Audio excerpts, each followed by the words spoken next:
boost your relationship with money.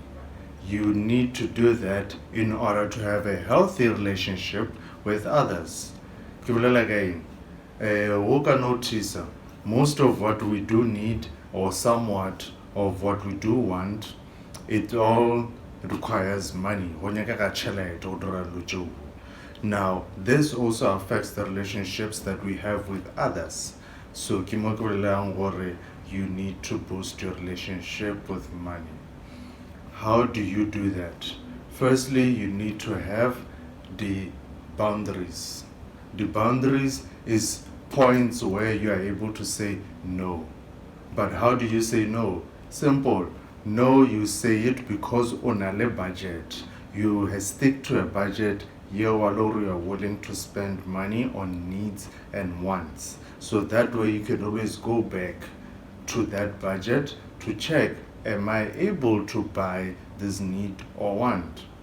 I think we're trying to take control of your relationship. We're trying to boost your relationship with money. In this way, you will now have a much healthier relationship because with our budget, you won't overspend. See, you won't get into additional debt in order to meet your needs. So now, a healthier relationship. Boost that relationship with money. So you need to involve people.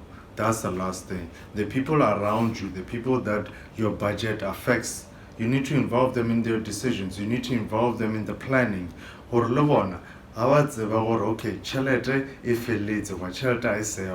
it is much easier for them to cause less stress to you. Stress anxiety, email. So you are there on the budget. Now your budget is this much. Yeah, you are not there on this month's budget, but definitely get for next month for this and that and that. So you will see your relationship with money, it will boost you. Alright?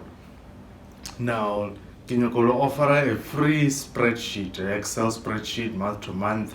It will the budget or this and that, and then you calculate everything. And not just that, will calculate totally everything, but it will also all your incomes.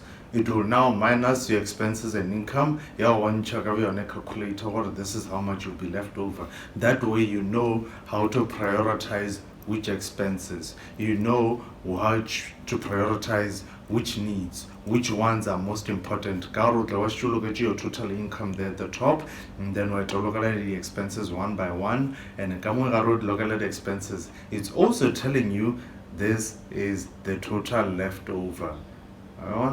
So yeah, go to my link 3 below. They will find the spreadsheet, Excel spreadsheet, budget planner, and then I will email it to you. Otherwise, you'll be okay, you'll be alright. Keep doing your thing, mastermind.